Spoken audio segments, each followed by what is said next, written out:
All right. I mean, I see the strongest law amongst the laws of physics is Murphy's Law. It is, absolutely. No, generally, when I'm at Esther's house, relatively on time, I'm twiddling my thumbs till 12, the room. When I'm late, everyone's here already and angry. All right. So we have 12 angry 12 angry men. Yeah. Trump's not here. Okay. I'm going to raise some questions to open up the discussion. We'll start off with the rather, when you think about it, the most enjoyable but nonetheless peculiar mitzvah that we have on Purim. Mechayev inish lebsumei bepuraya ad lo yara ben or hamel baruch Mordechai. A person is supposed to drink and get inebriated until he doesn't know the difference between Or Haman and Baruch Mordechai. It's seemingly a strange halacha because, it's sort of, there's two problems here. There's problem number one is that the intellect is our greatest asset, right? So why do we want to negate it? Right, then there's the issue that why should we want to be confused between Or Haman and Baruch Mordechai? And if Chazal, wanted you to inadvertently give a bracha to Haman, just command us to give a bracha to Haman. Why does it have to be inadvertent? If there's any reason for it. The question is if there is any reason for it, and that's what we will discuss. The Megillah tells us. Hipopur hua gura lifnei Haman, so he used this contraption called a pur to throw his lot. So whatever it was a singular contraption that I guess had a dial for the date and a dial for the day, the month and the day. And then the Megillah reminds us of this at the end, after Mruk happened. Al kain korle mimele Purim al shema pur. These days are called Purim because of the pur. So there's two questions here. First of all, it's like that's the main thing, those lots that he threw. The Chag is named after that because of the contraption that he used to throw his lots. But if that's why the Chag is to be named after that contraption, so the Chag should be called Pur. Okay, Purim al Shema Pur. Right, so call it Pur. It should be Pur the Prazim, Pur the Mukafim. Why is it called Purim, Lashon Rabim? When the thing that he used, whatever it was a singular contraption called a Pur.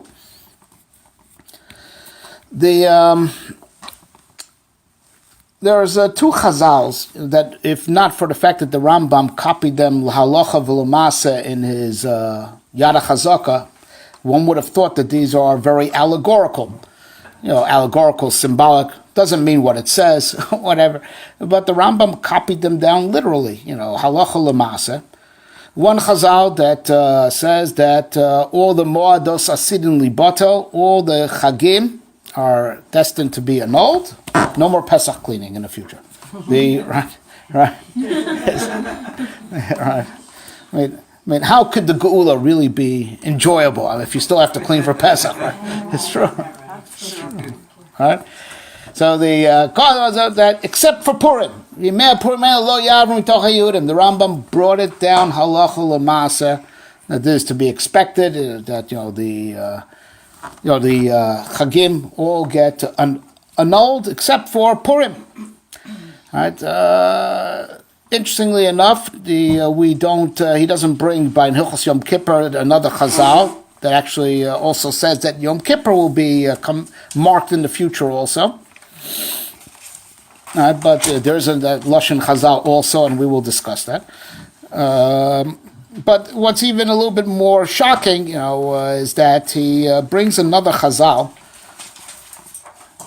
that says that in the future, all the books of Nevi'im and Ksuvim are going to be shelved.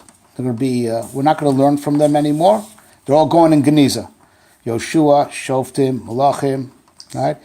Yeshayahu, Yirmiyahu, Yecheskel, whole thing, Mishlei, Koheles, right? All the Sforim are Atidim Libato, right? We're not going to learn from them anymore. They're going to be decommissioned. with the exception of Megillas Esther, Shaharehu kechamisha chumshei Torah v'Torah sheba'al peh. Megillas Esther will still be studied together with Chumash and Torah sheba'al peh. So, Lasi Lavo, there's only 2 books and the Torah sheba'al peh, and that's the Chumash, the 5 Chumashim, and Megillas Esther, and of course we still have the Torah sheba'al peh. All the rest of Nevi'im and Ksuvim all gets shelved, decommissioned permanently. And the Ravid is on there as a, the first Chazal he was willing to tolerate. This one he says, oh, come on. This is not to be taken literally. These books have valuable lessons. And what it means is just that we're not going to read publicly. Let's say we're not going to read Megillas Rus anymore, Shavuos, right? But right.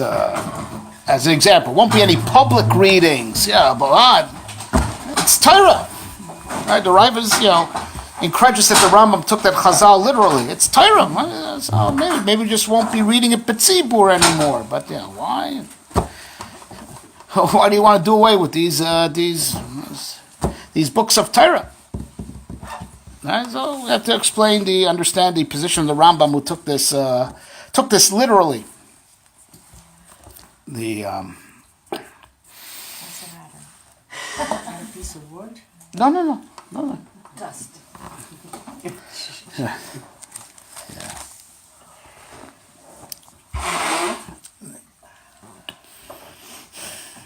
Right, there's a interesting Tikkun Zohar and Tikkun Chaf Aleph that says very clearly that Yom Kippur and Purim come from the same root. Right. That's right. Yom Kippurim, and there's a long drushes there, al derech hasod, which some of is beyond what we're going to discuss today, but we want to get to the basic message as to the relationship between these two big days. And like we mentioned a second ago, albeit the Rambam doesn't bring this other Chazal, but there is another place in Chazal that Yom Kippur will also be celebrated in the future. So, we're not going to have Pesach, Shavuos, Sukkot, but we will have Yom Kippur and we will have Purim. Right? Which further, that medrash further reinforces the relationship that the Zohar is pointing out.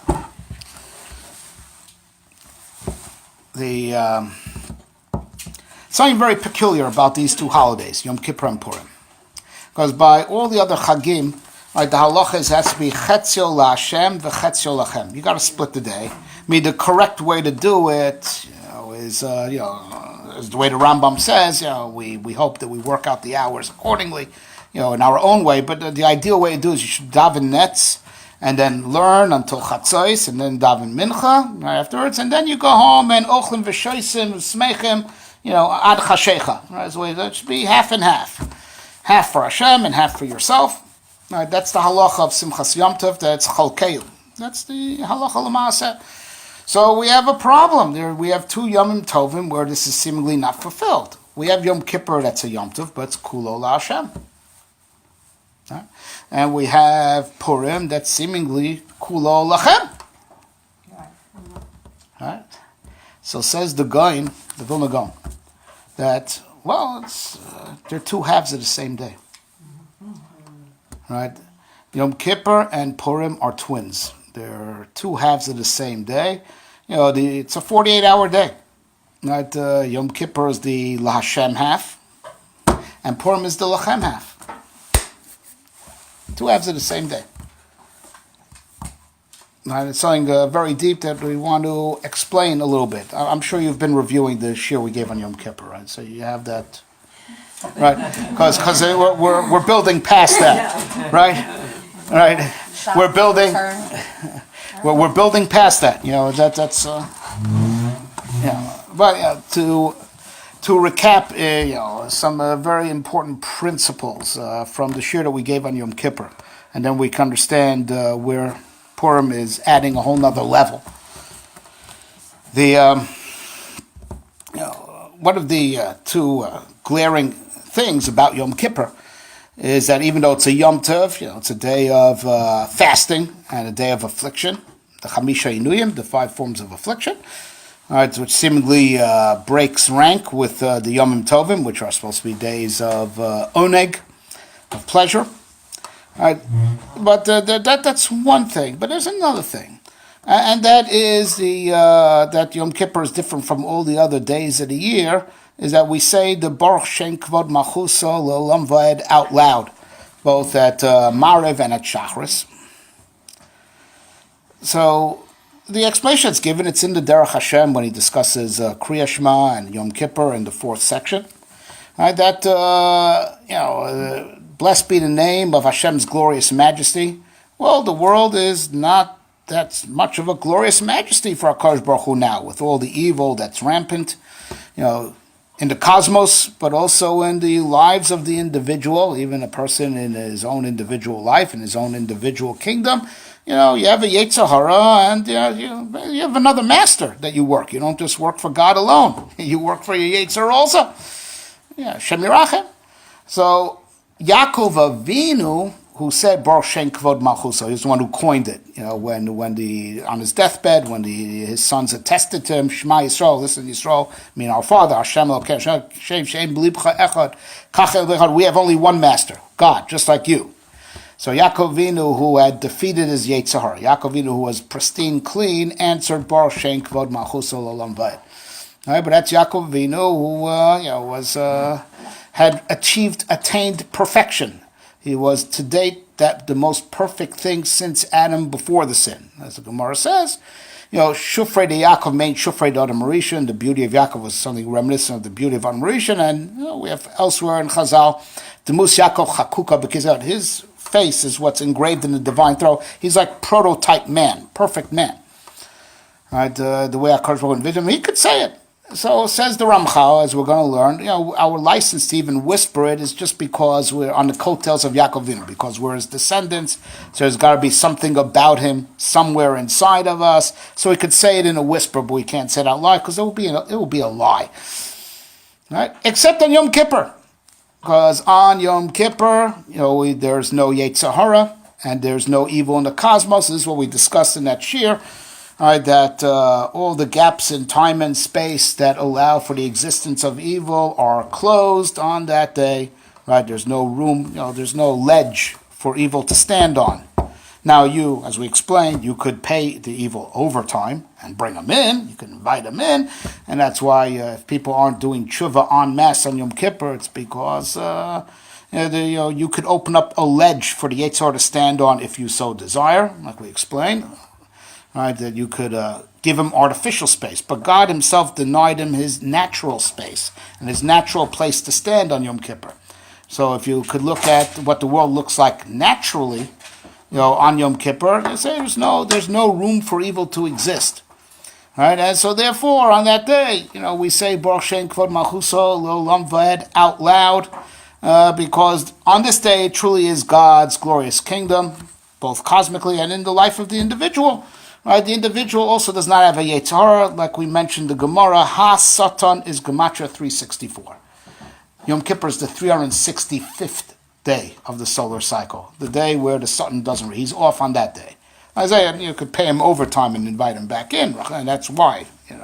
There's still, seemingly, why are people not keeping Yom Kippur? It's because you could give him artificial space, and that's the terrible, terrible double sin of a person who does any type of Aver on Yom Kippur. And Chazal drop hints to this, that, one of the classical hints where they drop to this is Reb Elazar bar Reb Shimon bar Yochai's son, handed over a father and son to the Roman Empire, a bunch of no-goodness, criminals. He turned them in.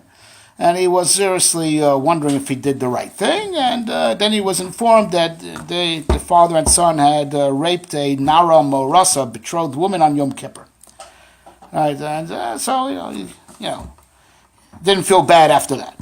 All right, so the obvious question is, why do Chazal throw in the fact that it was on Yom Kippur? It's the same violation. The same law has been broken of Nara Morasa, which is a Chi of Skila. Right, it's the Nara Morasa is a Chi of Skila, whether you do it on Yom Kippur or whether you do it on Tuesday. And so the answer is that they're alluding to that, it's a day when there's not supposed to be any Yetzer Hara in the world. So it's like doubly evil. They like artificially made room to bring the Yetzer Hara in. That's why they polluted, the cosmos on the day when the cosmos is clean. All right, but for anyone who doesn't go that far, the cosmos is clean on Yom Kippur. So here's the question that everyone asks. All right, you say your first Baruch Shem Kavod out loud by Mariv, right? And you're still stuffed from Suda Mafsekas, right? And you haven't gone through the whole, what do you call, catharsis of the whole day. It's just Mariv, you just got started, right? And you say Baruch Shem Kavod out loud. Then, after you go through the whole experience and Ne'ilah and the whole thing, and then, the shofar blows, Yom Kippur's over, and then you're cleansed, had a whole day, 25 hours without food and just prayer, and you say Baruch Shem Kavod in a whisper now. If you would think, after a whole, you've been through it, you've been cleansed, now you say Baruch Shem Kavod out loud. All right? So what's the answer? Right. The answer is like this, because cosmically, right, the minute that shofar blows, the Shekhinah goes back up, and evil's given its foothold again. So even if you haven't experienced it right there, you haven't had time to think about it, but he's back. Yetzer Hara is back, right? So even if you're still on a high, your euphoria from your, good Yom Kippur experience, but cosmically, he's back. He's everywhere, all over. The battle is back on again. From the time the shofar blows at the end of Ne'ilah, it's game's back on again. He's back. Right? So even though you just haven't realized it yet because you're still buzzing out from the great Yom Kippur that you had, but he's back. And that's why, we can't say it out loud anymore because it's, the game is on again. So, such a holy day. There's no Yetzer Hara in the world. The physics of it, and we explained this in our shiurs back then, that it's a day of ha'aras panim, things that we've learned about in Derech Hashem, that there's two midas that HaKadosh Baruch Hu conducts our affairs. Ha'aras panim, when he just doesn't hold back any of his divine emanation. It gives, in an unrestrained way, and from that, all good comes, and the spiritual energy in the universe is reinforced. And then there's the midah of Hester Panim, where he conceals his energy, and that's what allows matter to exist in its faulted form, and that's what gives room for all evil to exist. Right? And as we learned, the body and the soul, these two opposites that have been forcibly combined together, the soul is a creature that was created with ha'aras panim. Right? As it were, the root behind it, the existence of soul, is this midah called ha'aras panim. And that's why the soul is spiritual, and that's why the soul is innately pure, and et cetera, et cetera. The body comes from the midah of Hester Panim.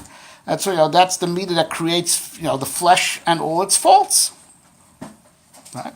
And that's what creates the struggle between body and the soul has to overcome the body. Yom Kippur is a day where the way the world is running, if you could see the forces that are behind reality that are operating at that time, ha'aras panim is dominant, and simply wherever light is, darkness isn't, right? Dark and light cannot coexist. Wherever the light is, the darkness isn't. It's a day that it's not the regular cosmic balance that we've learned about many times. Darshan HaKadosh keeps a constant cosmic balance of 50-50. So it should be free will, and it should be a fair fight. Right? It's not 50-50 on Yom Kippur. On Yom Kippur, the world is blasted out with ha'aras panim. And it's a day where, as if in the individual, the neshama reigns and the body is subjugated to the neshama. In the words of Simcha Bunim of Pershischa, not the words that Hillary gave Hope Hiroshon. I'm talking about, right? What else that he said. The Simcha Bunim used to say that if he had the koach, if he would have the legal authority, he would abolish all the fast days, with two exceptions: Tisha B'av and Yom Kippur. Tisha B'Av, because the Beis Hamikdash was destroyed, how could you eat? Right? Yom Kippur, you don't need to eat. Right? Meaning to say, is that even though this wasn't Stamba glib, saying this is something very deep, that even though on the surface of it looks like the halachas of Tisha B'Av and halachas of Yom Kippur are identical vis-a-vis the 5 inuyim, no shoes and no washing and no eating, they're very different. The halachas of Tisha B'Av and Yom Kippur in the spirit, even though the letter of the law seemingly is the same. Because Tisha B'Av is taka, a day of affliction that you have to empathize with the tzara Shechina, with the pain that the Shechina is in because of Chorban Abayis, Shechina Begalusa. Yom Kippur is not that at all. Yom Kippur is about that the body is virtually non-existent. The neshama is made dominant. So it's not that you're torturing the body. If a person would be spiritually sensitive, he wouldn't feel hunger on Yom Kippur. The neshama is dominant, the body is recessive, and the chamisha inuyim of Yom Kippur represent that we're beyond the body. We don't need to eat. We don't wear shoes because we're not connected to earth, as opposed to Tisha B'Av. We're not wearing shoes is avelus. The not wearing shoes on Yom Kippur is like what Korshu tells Moshe Rabbeinu, Shal na'alecha maralecha ki yimagad tcharishu. It's like you're standing on holy earth. You're not on profane earth. Shoes are to walk on profane earth. Not wearing shoes shows you're not connected to earth. We're above. Right? It's a day where the world is blasted out with haras panim, and that's the physics as to why there's no ra in the world, because you blast out with light in every nook and every cranny. There's no darkness. The darkness has been dispelled.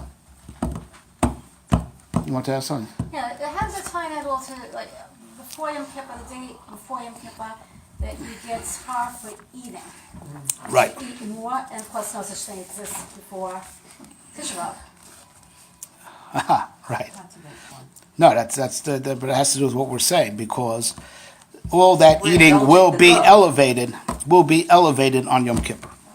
All that eating, that's the right. It will be elevated on Yom Kippur. Tisha B'Av is not an elevating experience. Also, when you reflect it, there's no need to eat. It's not like you need to eat before. Here we're entering. Right. All right. So Yom Kippur lights on. Right. As soon as the shofar blows, at the end of Ne'ilah, lights are off again. Lights are off again. So the victory that there was of the Tov over the Ra is temporary and artificial, because the cosmic balance was upset artificially, and generally it's 50-50.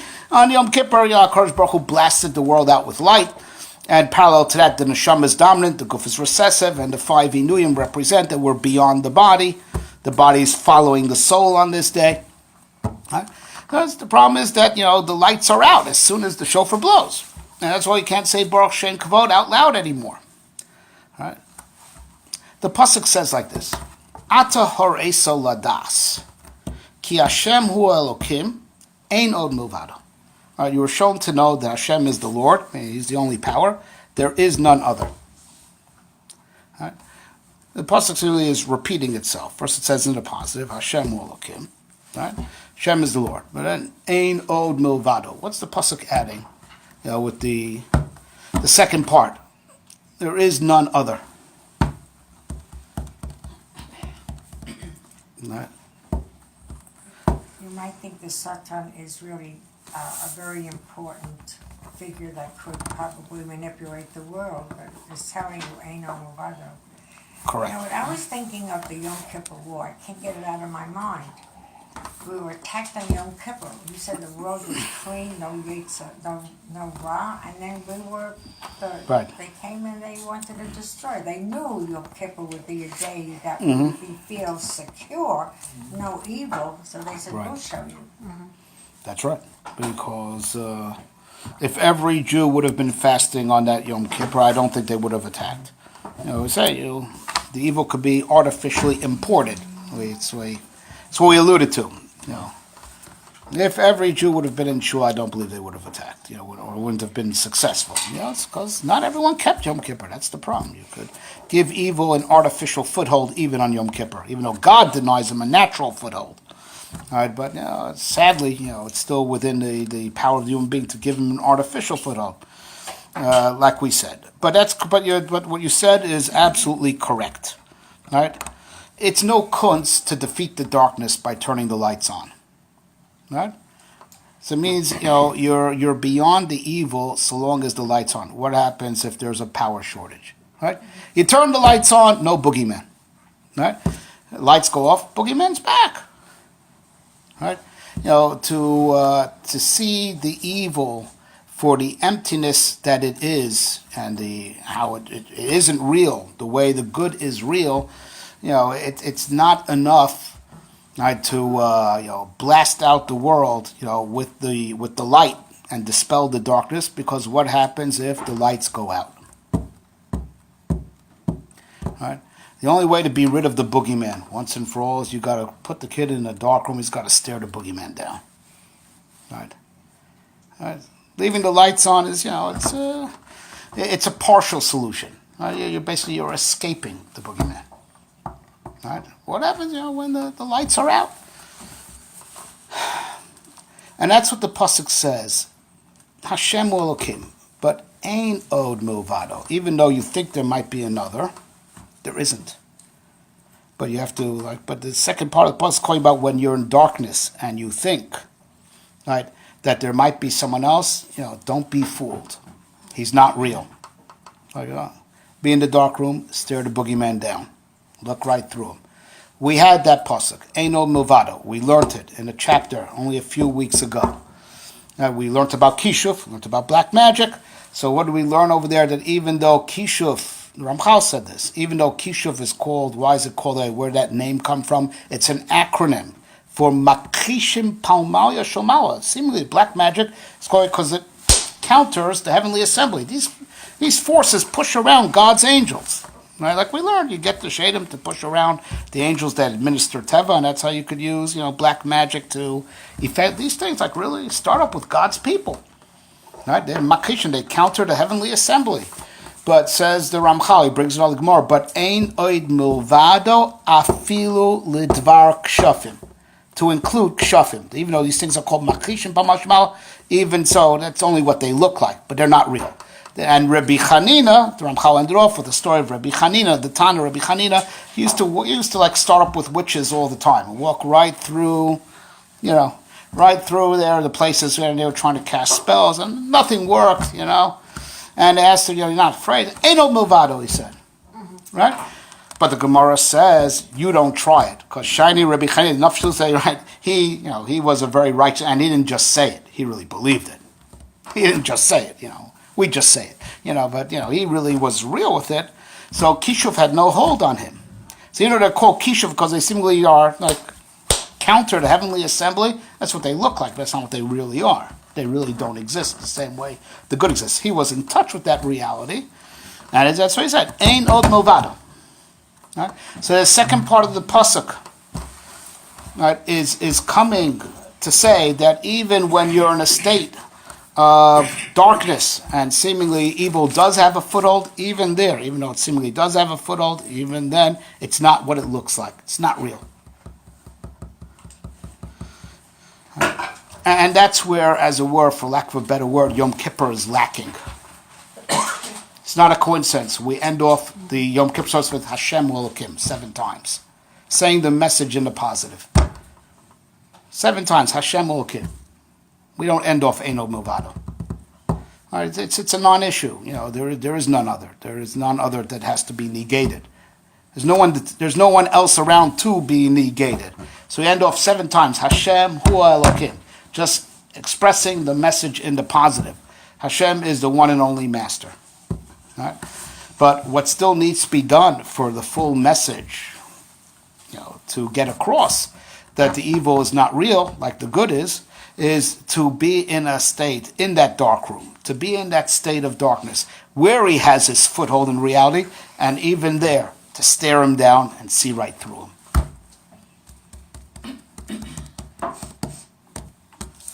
All right, the second part of the pasuk of Eino Milvado. All right, and that's what Purim is all about.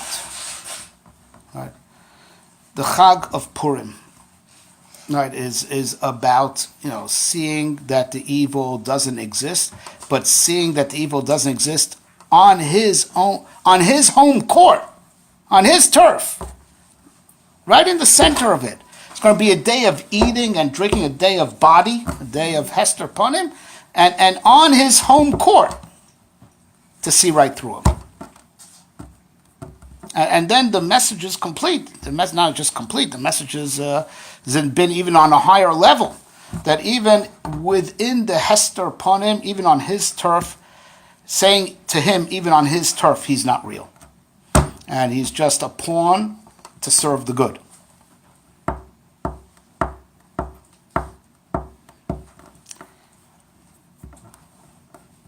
I don't think we can say evil doesn't exist. It's unfortunately exists. Well, we're going to talk about it. I'm not done. Right. You don't have anywhere to go this afternoon, right? Why is it? There's As we're going to talk about, we're going to refine this a second. We're still constructing an idea. Right?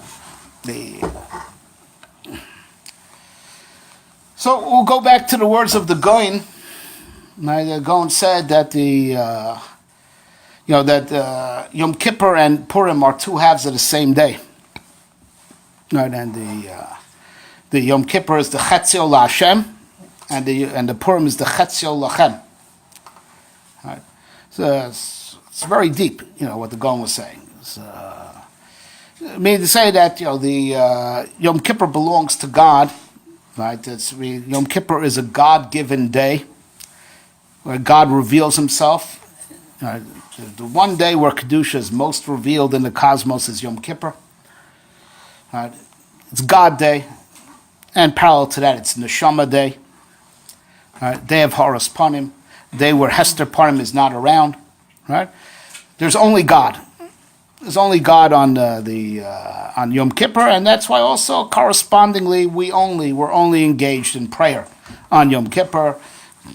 No time for the self. Right? It's La Hashem.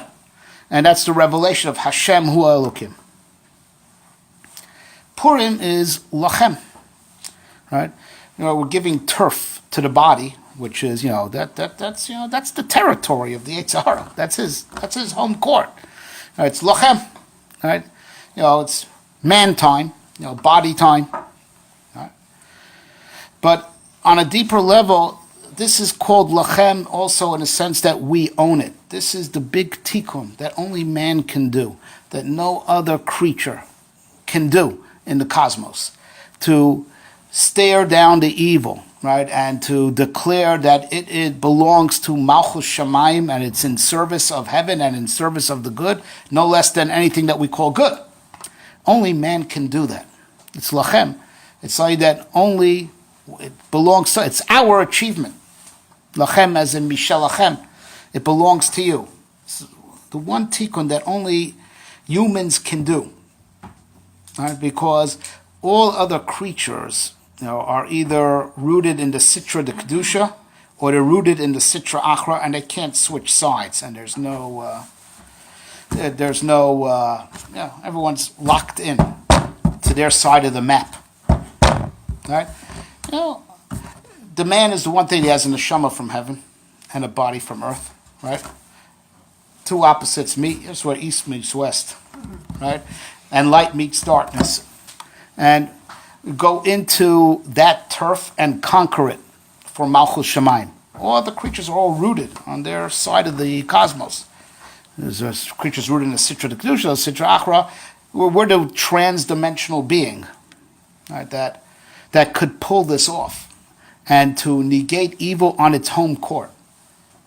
It's easy to negate evil from heaven because you leave it behind, but to show that it's not real anywhere, that it doesn't exist absolutely non-existent, not subjectively non-existent. Not that darkness doesn't exist where there is light. Doesn't exist anywhere. Right? That Am Yisrael does on Purim. And that was the revelation of Purim. Right? That evil doesn't exist anywhere. Not just where the light is revealed, that where the light dispels the dark, where it's Horas upon him, there's no Hester upon him. But even the Hester upon him is kulo in the service of the good. Right? Ein od muvaro. Even where there's an ode, we say it's ein, negating the other. Seemingly there's an other and we negate it. Right? And that way, Purim supplements Yom Kippur. That Yom Kippur is a day of Ha'aras Panim, where the world is blasted out with the positive energy that dispels the darkness. Right? And Purim is to see, even within the darkness, that the boogeyman still doesn't exist, even on his home turf. Everything is in service of the good. Right? And that's why everything about Purim is Hester Panim. Right? HaKadosh Baruch Hu's name is not mentioned once, in the Megillah. Right? We're going to the Yetzer Hara on his own home turf, where God is concealed. Right? And finding God even there. As the Shloach Kar says, Megillas Esther, to reveal that even in Hester Panim, right, God is there also. Gam ki elech begeit salmaves lo ira ra ki ata imari. Even in the shadow of death, right? I'm not going to fear evil. I fear no evil because you're with me everywhere. Less asar panim minei, as the Zohar says, no place vacant of HaKadosh Baruch Hu. He's there even in the Hester Panim, and if he's everywhere equally, so that means evil doesn't really exist, not even in Hester Panim. Yeah, that's just where he has his illusion of existence. All right. So it comes out that Purim is supplementing the message of Yom Kippur. Yom Kippur is Hashem Hu Elokim, and that's what we say 7 times at the end of Nila. And Purim comes to add Ein Od Milvado, the second half of that pasuk. Right, even within the Hester Panim, so even there the evil doesn't exist. But here's a very, very important point, right, and that is that our job year-round, with the exception of Yom Kippur and Purim. Yom Kippur, is a day, we have a day off from Milchemes HaYetzer. Yom Kippur is a day off. All right, the world is blasted out with light, reminiscent of the way it'll be in the future. Right? All right, and Purim is also a day where it's game over. Even though it's not that it's not a break. It's to be on the Yetzer Hara's home court, and to negate him even there, and to declare him even on his home court that he belongs to HaKadosh Baruch Hu. But except for these 2 days, as we've learned repeatedly in Derech Hashem, it's a constant battle. It's a 50-50. Right? The cosmic balance 50-50, and we have to always tilt the scales. Right? We can't say, well, here's kosher, here's treif. Well, everything's good anyway, right? It's all God, so I'll eat the treif. Right? God forbid, right? Our job year-round, and not just year-round, but it's really the essence of what we're doing during the 6,000 years of Olam Hazeh, is that we have to treat the Yetzer Hara as the enemy. The enemy, and never let down the guard, fight with him, and take him seriously, and don't underestimate him, right? Because we're only licensed and able to beat him by taking him seriously, and fighting with him, and being repulsed by him. The people who talk about everything is good and it's all good are generally people who are very lax in dikduke halacha, right? And they say it, really as atzas hayetzer, right? Because perception is reality, right? And the human mind perceives evil as something equally existent as the good. We believe that's not the case. We believe that that's not the case. But that's what we believe. But that's not perception. Perception is faulted. And perception is faulted, but perception is reality. I understand, these people talk about Gamzul Tova, and it's all good, there's no bad weather. The same people, if they stub their toe, they curse their head off, right? Whatever the Gamzul Tova, right? Of course, people will say that they do it atzas hayetzer because they want to, they want to sort of live on the edge, scoop a little bit from the other side also. It's something to believe, but it's not something that, that's part of our practice, because our job, during the 6,000 years of Olam Hazeh is to go shadow boxing with the Yetzer Hara. But mamash, even though it's shadow boxing, but boxing nonetheless. Milchemes hayetzer. Right? And that's the whole Olam Hazeh, like we learned in Derech Hashem. Olam Haba, that's where there's no more Milchemes hayetzer, because it's a world, the program of Olam Haba, the physics of Olam Haba, right, is a world of good without bad whatsoever. Right? The whole halachic system that we have is geared, fight mode. The whole halachic system that we have is about, sur me'ra v'asei tov, the evil, to treat it as if there are two opposing sides. Stay away from this one, only do this. You're at war with this one, foe, friend. Right? That's the way the whole system of halacha is set up. Mutter versus osir. Right? Right? To deal with it as two opposing sides. Because that's the job in Olam Hazeh. Right? We were put into this, even though we're shadow boxing, but that's the job. That's the job. The job is to go fight with this Yetzer Hara and fight with the Sitra Achra that, doesn't really exist the same way the good does, but that's the job. Right? And our perception is perfectly, in sync with that job. We perceive the evil as being very real. And anyone who wants stuff that's not real, these are the people that, let down their guard and, start cutting corners, and then one thing leads to another. Right? Olam Haba, right, is where there's no more struggle against evil. And that's where this, it's not an issue of belief and faith. It'll be a sign which is so apparent, as much as I see this table in front of me, that the evil never really existed. But that's the perception of Olam Haba. It's not the perception of Olam Hazeh. And perception is reality. Right? So, that which Chazal tell us, mitzvahs betelos lasi level. We're not going to keep mitzvahs in the future. Right? Which is commonly understood not in the days of Mashiach, but rather after Tchias HaMesim. Olam Haba, we don't keep mitzvahs anymore. Because we don't have to. Because there's no more war. The war is over. The war is over. Right? Yes. In Purim, they say, the Talmud and the Portion say that Esther was really the wife of Ahasuerus. Mm-hmm. Yes. And therefore she committed adultery. Mm-hmm. And in other words, the story of Purim is really, it includes a lot of the sins. I mean, we have a Jewish girl who commits adultery. I don't think she's kashrus. I mean, this is the palace. It's really full of chatoim.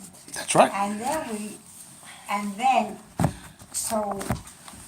But she overcomes all the negation, and we are victorious. So, yes, the story of Purim is really the story of Olam Hazeh in the most. No, but seeing through it in the most extreme manner. Well, yeah, no, it's being in Hester Punim, and finding God there also. That's right. That's right. I have a question.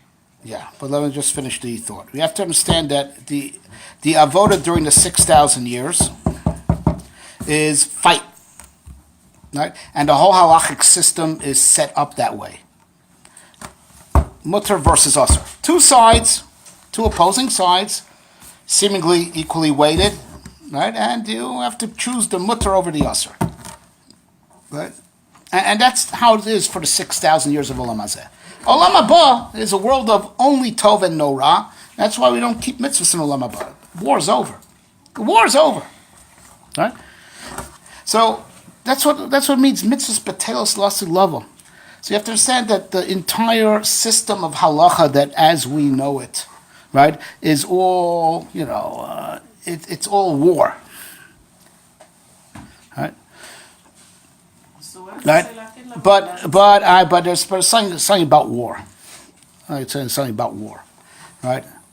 It says, world peace that we're yearning for, right? There's no such thing as winning a war. There's no such thing as winning a war if your opponent is real. There's no such thing as winning a war. You only beat him in this round. He'll get up again.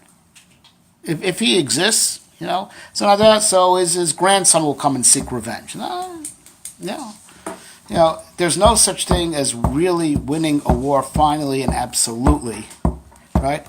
Until you come to some type of state where your opponent doesn't exist at all, right? That's why that's the baloney. World War I was the war to end all wars, and then was World War II, and then it's going to keep on going. So long as there are two different sides to an issue, there's going to be a war, right? The only way to attain world peace, right, and a state of war that there'll never be war ever again, is there's not going to be two sides to an issue. As long as there are two sides to an issue, there's going to be war. All right, so just one side, temporarily subdues the other, so I'll make a comeback. Right? So there's an interesting irony. The only way, we're at war, but the only way that the war is going to end is when you finally understand that there's no other side. That's when the war's over. So the culmination of 6,000 years worth of fighting is the understanding that there never was a war to begin with, really, really. There's no two sides. Ain't no movado. And that's when the war is finally over and will never resume again. But until that time, b'chol dor v'dor omninu chalaseinu. M'chomel Hashem b'amalek midor dor. Every generation, it's be another war to fight. And the generations, that's all over with the recognition there aren't two sides to the issue. As long as there are two sides to the issue, there'll be war, inevitably at one point. Right? So the actually ending of the war and finally winning the war is when you understand there's no two sides to the issue. That's when the war is really over. Is that why you're not supposed to know the difference between Haman and... Oh, we're going to get there. You're ahead of us. You're ahead of us, right? But I'll explain to you, that's why, it's something interesting about Purim. Where was the big Yeshua? Right? The big Yeshua was on the 13th. Kick goy butt, seriously. 75,000 dead in one day, right? We don't celebrate the 13th. We celebrate the next day. The Noach Bar Ba'asar. Right? And the people in Shushan, they're fighting again and forth. They celebrate it's the day after. Why is it the day after? That was the day when we really kicked, that was showed him who's boss. Right? You think the Yeshua was on the 13th? No. The real victory is the day after. Right? Because so long as you're at war, there's me and there's him. Two sides to the issue. Just I'm kicking him, right? All right, but if there's a him, he'll come back. Right? He'll be back. Right? The day after, you're reflecting backwards, realize there was never two sides to the issue.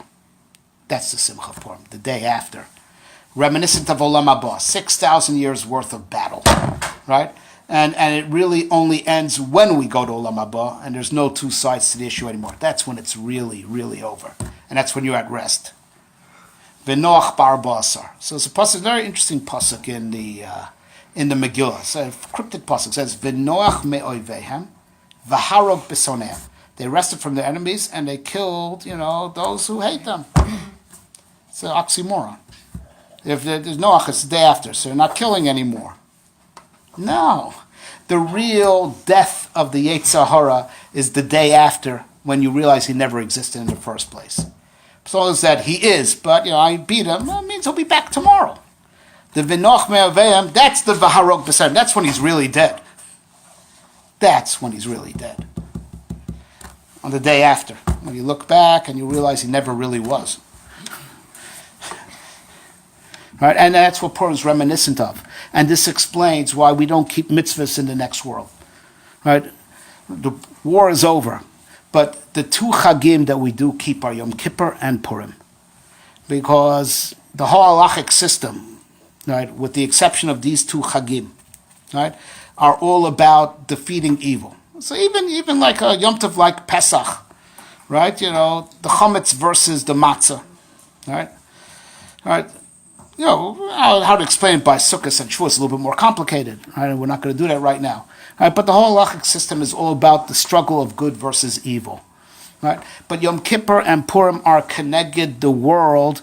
They're glimpses of a world of good without evil whatsoever. But the picture is only complete when you have the two of them together. To have it in the positive, the Horas Panim, the revelation, but also to have it in negative. That don't think that there's no darkness because we're blasting out the room of light. But if we would turn out the lights, it could come back. It won't. No, it doesn't exist even in the darkness.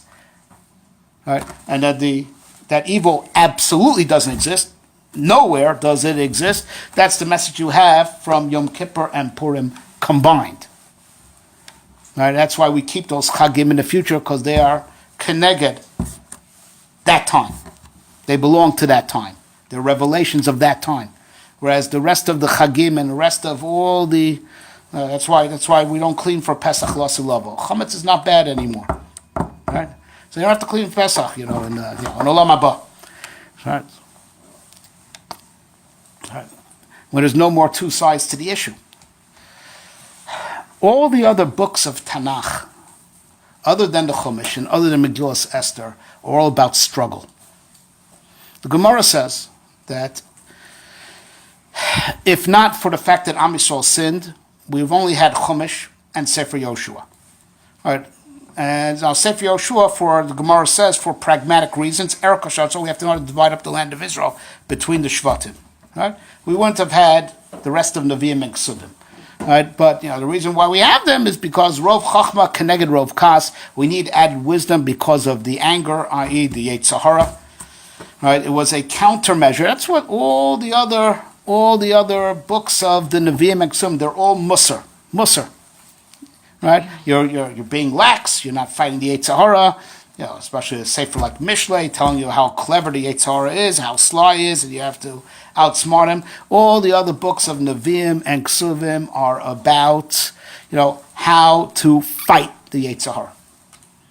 That's their function. That's why they were given to us, because we were losing the battle. And give us Musar to intensify the battle. Right? But in a world where the war is over, right? Right?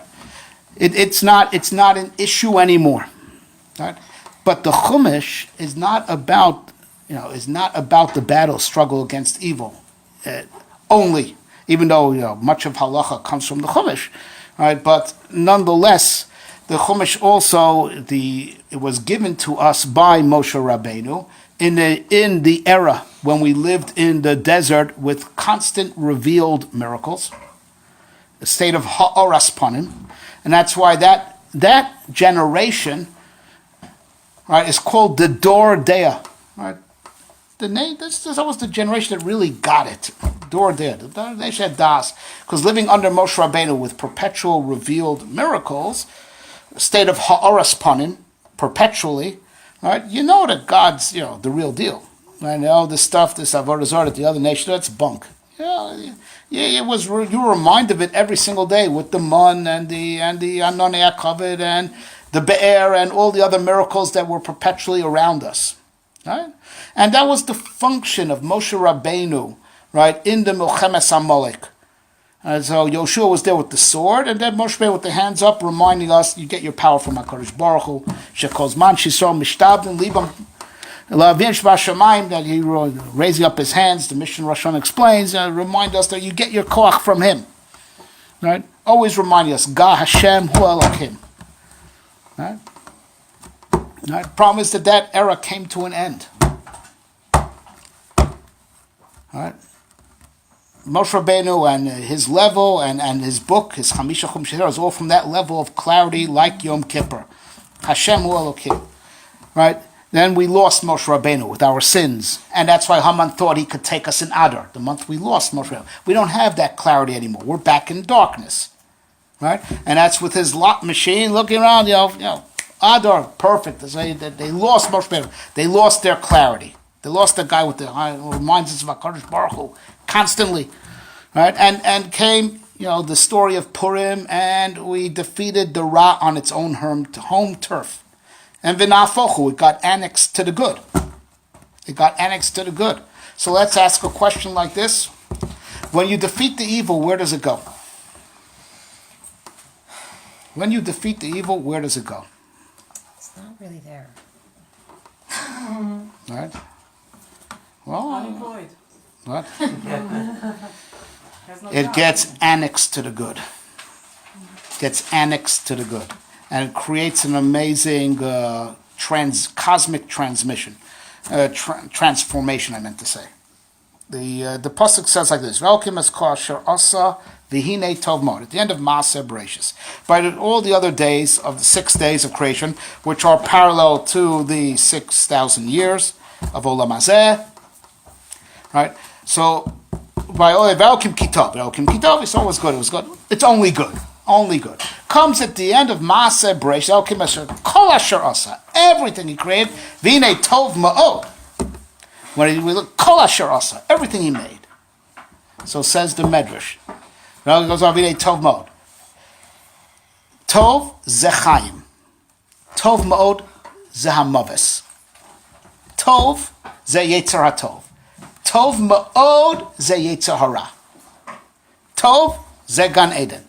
Tov ma'od gehenim. All the bad stuff is tov ma'od.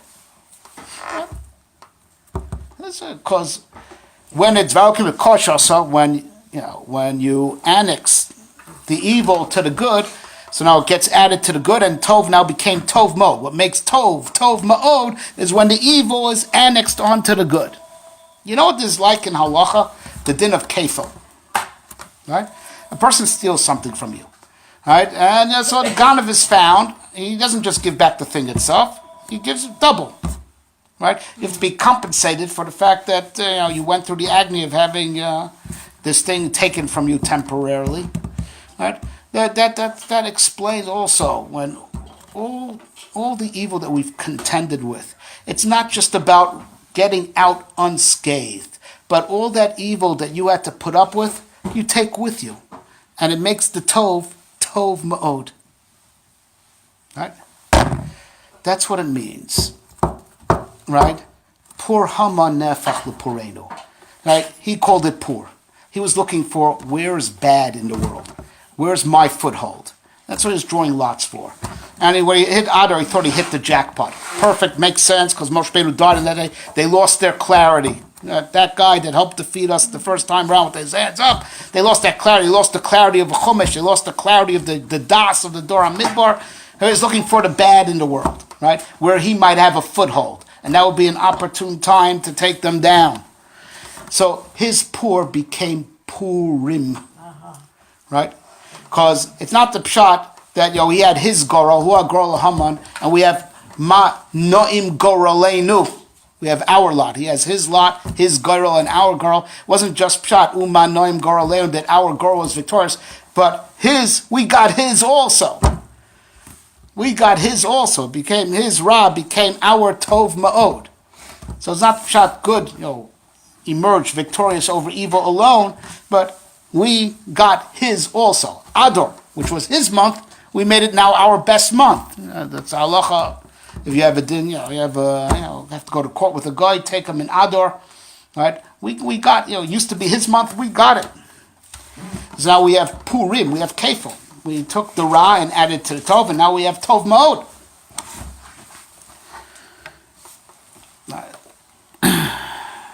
But the thing is like this, and here's the important point, is that Hama min atar minayin hamina eitz. Right? The whole long stretch of 6,000 years worth of battle is because we ate from the Eitz Hadas Tovara. Right? And it's like the name implies. Das Torah, we have the type of Das that perceives Tov and Ra as equally weighted and equally as real. And because we fell into that mentality, that's why we have 6,000 years worth of struggle. All because of that one lousy apple. Right? No, seriously. Right? Whatever it was. That's it.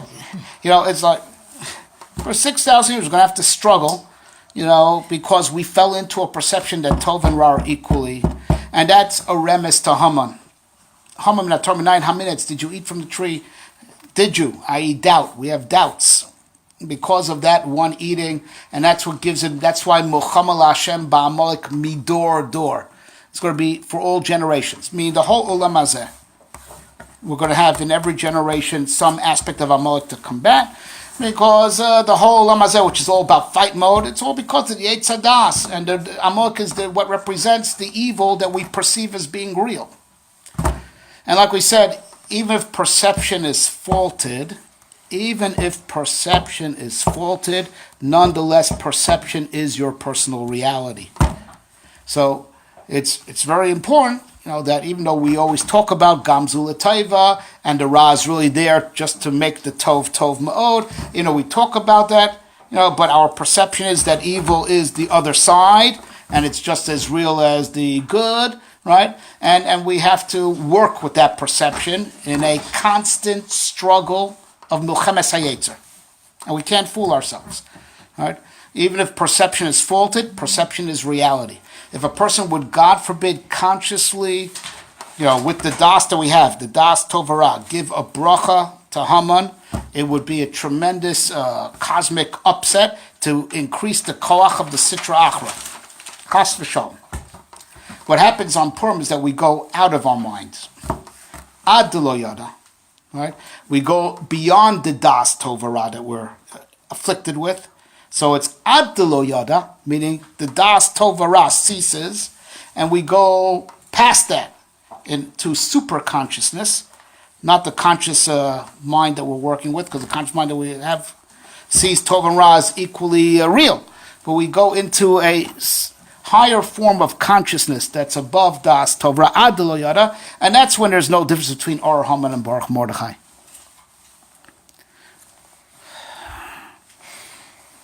Right, and that's where this halacha comes from. Right, this halacha is about, yes, that on Purim we break through, and we see that the Ra is not real even on its own turf. But that is not something you could seriously get your biochemical consciousness wrapped around. Right? Can't fool yourself. There's no way we could explain this philosophically, but it's in violation of the perception that we're afflicted with because of Eitz Hadas Tovra, a das that sees Tovra as equally weighted. So we have this breakthrough to be real with it, not just say it. You have to be ad lo yada. You have to get past your consciousness, the das Tovra, and that's when there's those between Or. But a person who gives a bracha to Haman consciously, right? That's terrible. That's to reinforce the koach of the Sitra Achra.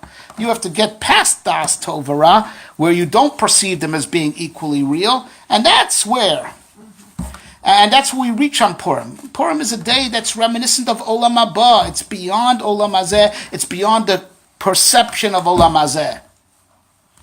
And it's the second half of Yom Kippur.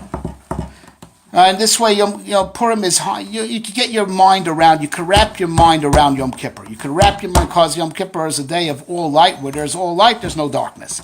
You can wrap your mind around Yom Kippur. You can't wrap your conscious mind around Purim. That in the dark, on boogeyman turf, there is no boogeyman. That you could say that. You could say that. You could say that. There's no way to be consciously real with that. And the people who talk about this, I'm telling you, the people who talk about this year-round are the people who are very lax in halacha. Rahman al-Tzan, they do it. Atzas ha-yetzer. It's the Yetzer telling them, yeah, I'm good also. Right? It's Purim is this special day. Right? This special day where you're in Olam Haba, within this world. It's the day after. It's not the day of the Muhammad, it's the day after. V'noach bar basar. It's the day after the battle, when you look back and say the battle really never was. It was all, the evil was just as much in service of the good as the good, and it's just there to be added to the good. All right, but this is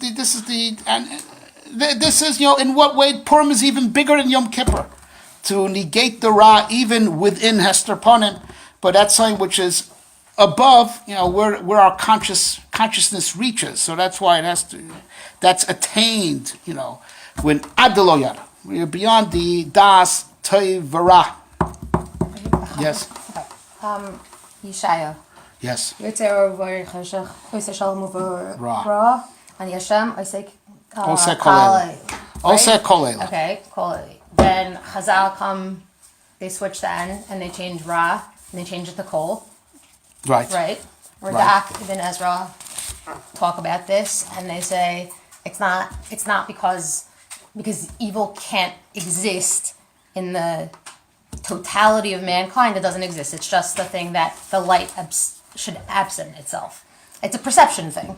It doesn't really exist. You're saying to the light, it's a decree from Hashem, so absent yourself, and then therefore the Yetzer Hara is now existing. And you're giving permission for it to exist.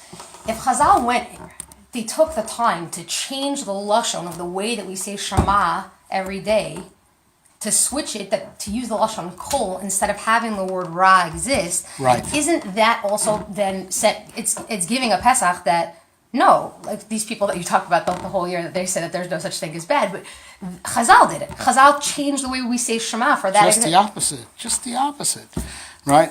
They are accentuating the issue that you're supposed to view the Ra as something anti-God, even though he created it. They're accentuating that in Olam Hazeh you have to view the Ra as the enemy. So they're not going to bless God for creating evil, right, in Olam Hazeh, right, because right now, Eina Kosher Miyachid Shema Al Ra, right now he's not going to be identified with it, even though he created it also, just the opposite.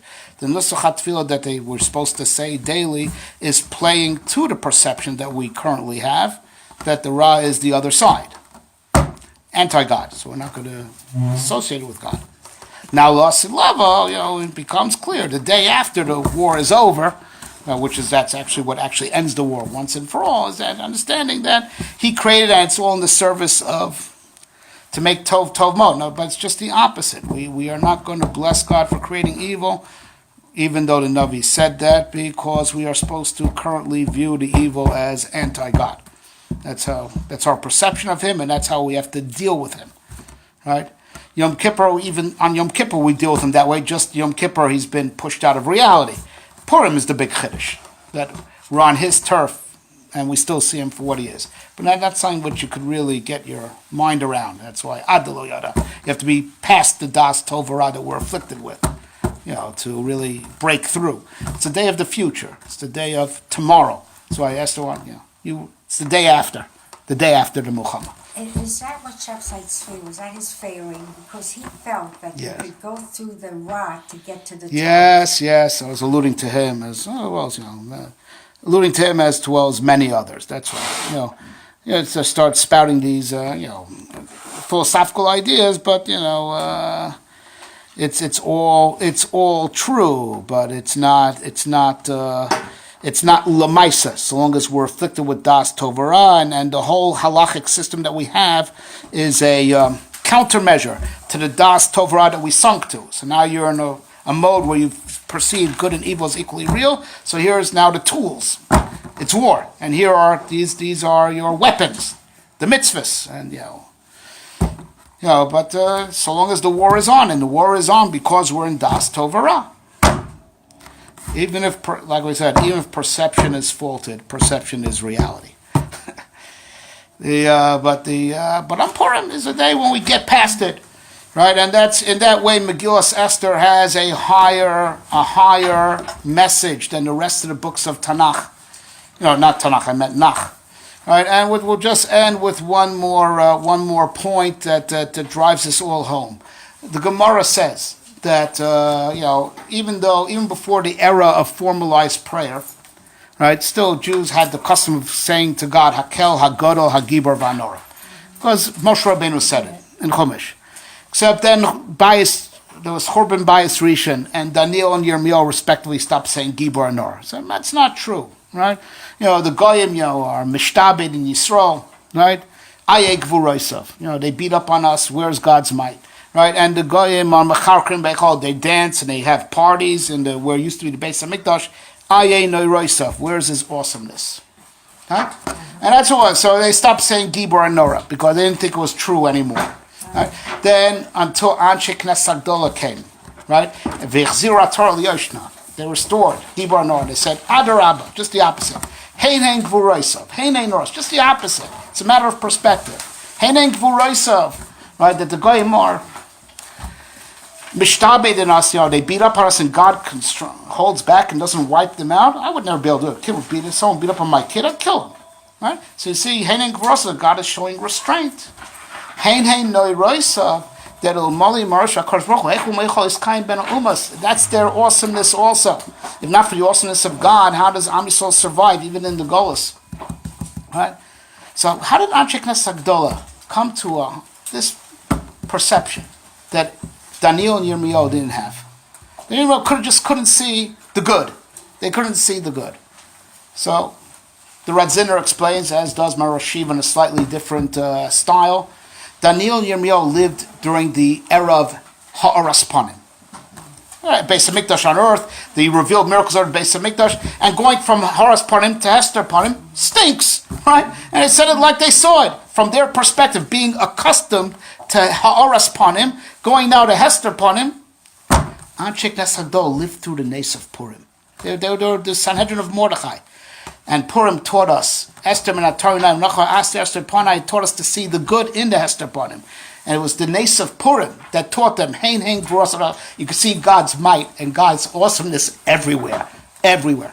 And that's what we took from Purim. So even if we don't have the full Purim year round, right? But it was Anshe Knesset learned from Purim that you see God's might and awesomeness everywhere. They learned that from Purim, and that gave them the perspective to say, Heinei Gvurosav, Heinei Noi Roisav.